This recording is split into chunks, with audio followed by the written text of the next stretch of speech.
I'm so proud of the Dallas Cowboys right now. These boys are on their way to try and accomplish one of these three things that you see behind me right now. So I wish them the best of luck. Much love for Dak, much love for Zeke, and definitely much love for my Dallas Cowboys. Good luck, guys. Stay healthy and go get your ring.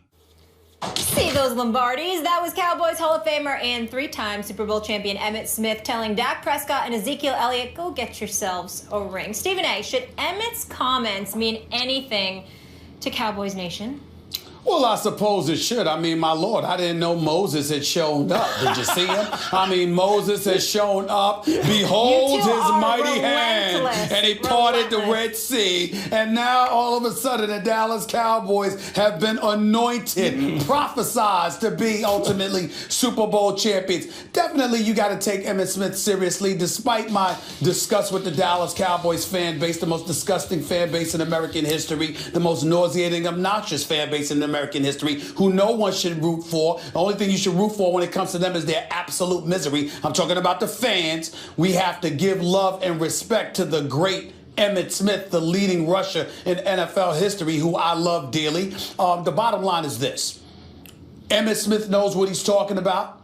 They're obviously a team to take seriously, and I think the reason why you don't ignore his words, even though he looked like Moses, you don't ignore his words. You don't ignore it because Emmitt Smith has not been one to come out and speak this way about the Cowboys. He didn't speak about them this way when they went to 12-4 a couple of years ago and lost that playoff game at Lambeau Field. He didn't speak about them in that fashion en route to that playoff appearance. He didn't root for them years ago when they went 13-3 before losing that divisional playoff game to the New York Giants. He didn't do that. He clearly sees something special in this team, and you have to take his words seriously because he's not going to be gung-ho about just throwing out such praise. There's a level of legitimacy that gets attached to it when it comes to Emmitt Smith. I believe him. I respect the hell out of him. He has the right to say it. He has the cachet to say it. I just hope and pray beyond measure that he is absolutely, positively wrong, because even though he's a good person, a good man, and a very, very valid Cowboys fan, he is not the disgusting, obnoxious, delusional, pain in the you-know-what typical Cowboy fan that has sifted through our society like a damn virus. He's not one of those Cowboy fans. I am glad that Emmitt Smith seems to have taken to Quakerism. I think there's a lot of value there, but it does look like something's going on there. You guys are unbelievable. Oh, lots of good things to say about the Quakers. The Underground Railroad, I'm very, and other.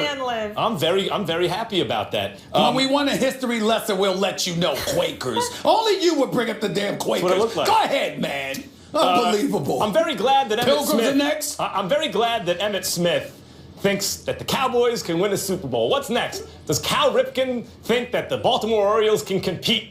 Does Bill Russell like this Celtics team? I mean, of course Emmitt Smith. Look, he sees two young studs at quarterback and running back. He's a running back. This is the first guy that's been on this team who you think could be in the Hall of Fame one day. Since Emmitt Smith, he's running behind a great offensive line, just as Emmitt Smith did, because they also have a young quarterback. I mean, two rookies. It's too good to be true for Cowboys fans.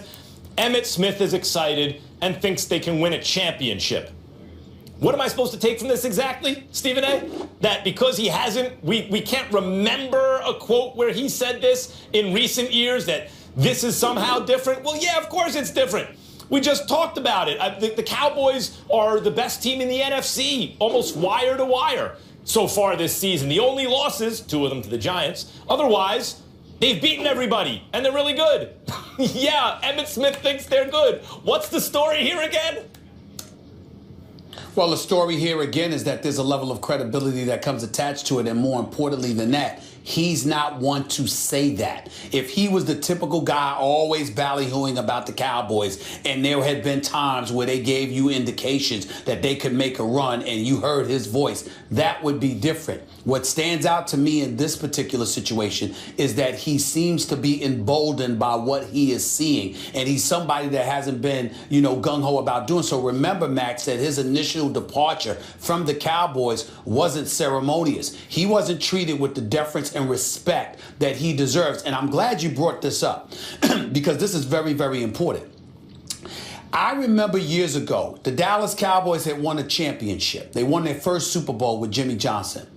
Their second time around, Emmitt Smith was a holdout. He missed those 2 games. They had ultimately reached an agreement, and Emmitt and I have personally talked about this. I have never seen a person who just signed a contract extension look more furious than he had looked, because it took the Dallas Cowboys starting 0-2 after they had won the Super Bowl the previous year for Jerry Jones to come to his senses. He didn't hold out with Troy Aikman.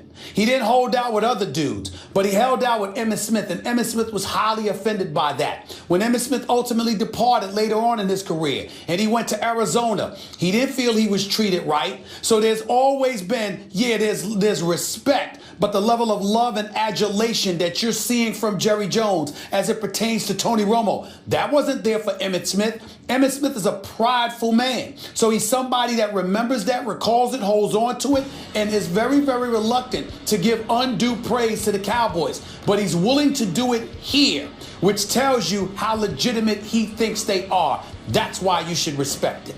All right, we will leave it there. Coming up, Max sees a problem with the NFL, but don't worry, everybody. He's got the solution. Don't miss Max's final take coming up in just a bit. You earn everything, every single day, over and over again. You have to prove it. That's the way that the NFL, that's the way that football works. A great example of this is Dak Prescott and what he's done. He's earned the right to be our quarterback. That wasn't done for the cameras. That's the way he feels. The competitor in Tony, he'll shoot nickels with you for a line. Anytime you're ready, he'll do anything to compete. He loves to compete. And that's what made it so special for him to step up and really for the team, but for everybody involved. He took the coaches off the hook. For whatever hook I'm on, he took me off. He took everybody, everybody, off the hook when he said, this is Dak's job. He's earned it. Oh, Jerry, Jeff Saturday in the house. How we doing? Fantastic. How you doing? Good. Good to see you. You're going to be very excited about our next subject. I know you're fired about this, but you just stay tuned for that. But first, we need to talk about Jerry with my man Stephen A. here. Stephen A., is Jerry right? It depends on how you look at it. To me, it's embarrassing that he would say Tony Romo took him off the hook. You're the owner. You're the man that cuts the check. Not to mention the GM, the wannabe coach, the wannabe the president, and everything else in between. You're that dude. What the hell you mean he took you off the hook? Or took Jason Garrett off the hook, or took Stephen Jones off the hook, for that matter? You mean that Dak Prescott going out there, balling out, en route to an 11-game winning streak with a QBR that was top 2 in the NFL, clearly in line for Rookie of the Year and mentioned in league MVP conversations? You mean that Tony Romo going up there acting like he was writing a retirement speech, for crying out loud, holding back tears? And by the way, I don't understand why it was a damn speech. Why did you have to read something? Look, I'm on the sidelines. I was hurt. He came in here, the way he's balling, there's really nothing to talk about. I'd love to play, but look, this is what he's doing. That would be that. But all the drama that comes with it, his epitaph that he was writing made no damn sense for me. It was very, very melodramatic. And in the case of Jerry Jones getting back to him, I think it's utterly embarrassing that he would go on the air and say what he just said in terms of being let off the hook. Why the hell would you need to be let off the hook? Dak Prescott is flat out balling. You're winning games. You're a Super Bowl favorite for the first time in 2 decades. What do you mean being left off the hook? Maybe he's right. I don't know. But I think it was absolutely ridiculous for him to come out of his mouth and acknowledge such a thing, because it should not have required being let off the hook. You're in the production business. Dak Prescott is producing. That should have been that. What hook? I agree. What hook? What hook is he on? What were they, like 8-1 at the time? Well, that's quite a hook to be on. Look, Jerry Jones has a quality about him that produces loyalty in others. You know, it elicits.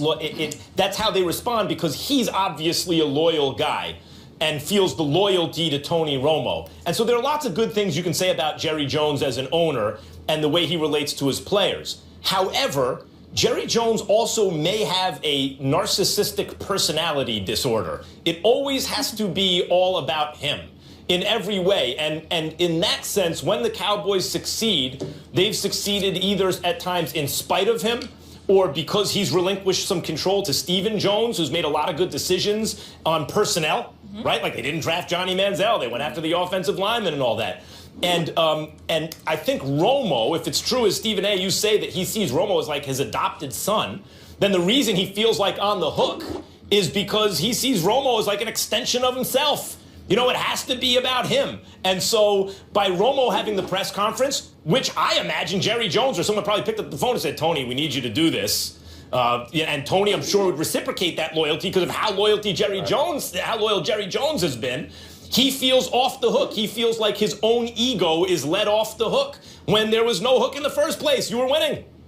Well, I think one thing you have to look at for a Tony Romo situation was the Cowboys, their fan base, the way Jerry had talked about what they said before Dak ever went. When Tony gets back, this is his team. And when you say things like that, that is your full intention, right? Most people say, hey, you don't lose a job because of injury, blah, blah, blah. But the reality is that's not true, right? Guys get hurt, next guy comes in and plays well, it's his job. I mean, that's just the way the football world goes. But when you're talking about a quarterback, for the Dallas Cowboys, the relationship that you just referenced between Jerry, Jason Garrett, Stephen Jones, and Tony Romo, all of those guys, how they built this thing together, the way they were working towards, I'm sure he felt some tension of what he was going to do. I do think what Tony Romo did was good for their football team and their fan base by just walking in and assuring everybody what we all know, right? Because we don't have any vested interest. We're not Cowboy fans, haters, either way. We're just going to look at the field and say, hey, this is what should happen. But for people who live and die about Cowboys and, they're wearing the 9 jersey, the whole deal, when Romo goes up and says, listen, Dak Prescott has earned the right to do this, there is no question because he knows it. But wait a minute, fans know it. Everybody knows it. Wait a minute, Jeff. And it's not going to be a distraction. Yep. That's the main issue. Jeff, it's not should Romo be playing. It's can everybody else, every time Dak struggles a little bit, can everybody get off the Romo train, understand you have to let this quarterback continue to grow and develop because he is a rookie. He's not playing like Jeff, a rookie, but he is a question. Rookie. Yeah, what's up? I have a question, Jeff Saturday. Yes, sir. Why the damn speech? Why the speech? A written speech. I'm with you on that. What was that about? But I think Max made a good point. I'm sure Jerry or Steve, someone called and said, hey, listen, we would appreciate, you doing this. And I'm sure this was not Romo's idea. Hey, I'm going to come up and say, but what he did was heartfelt. I don't want to discredit this because I respect the way he said it. It's hard. I don't care what anybody says. Listen, you've been in this thing for a long time. You put everything you're in. You still believe you're a baller. To go up there and say, hey, this guy's better than me, that's a hard thing to say. And it's reality, but it is still hard. Take nothing away from that. But I don't think this was scheme from Tony Romo. I think he did the right thing. Stephen's question, though, I think that the point is it only became that level issue, right? And I always go back to Kurt Warner, who won his job because of injury, became probably the best player in football, at least the most celebrated MVP Super Bowl winner, and then lost his job to injury to a good but not great quarterback, Mark Bulger. Kurt Warner was probably still better than Mark Bulger, but they were 8-0, so he never got his job back, right? And that didn't become the issue that this became because the owner.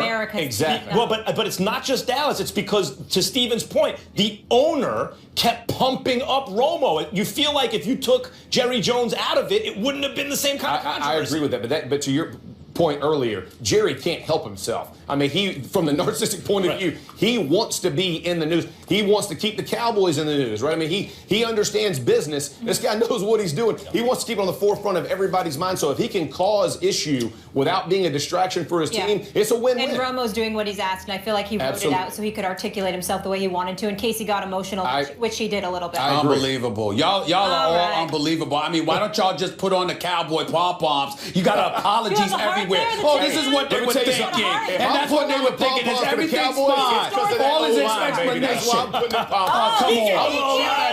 Come on. Little segment.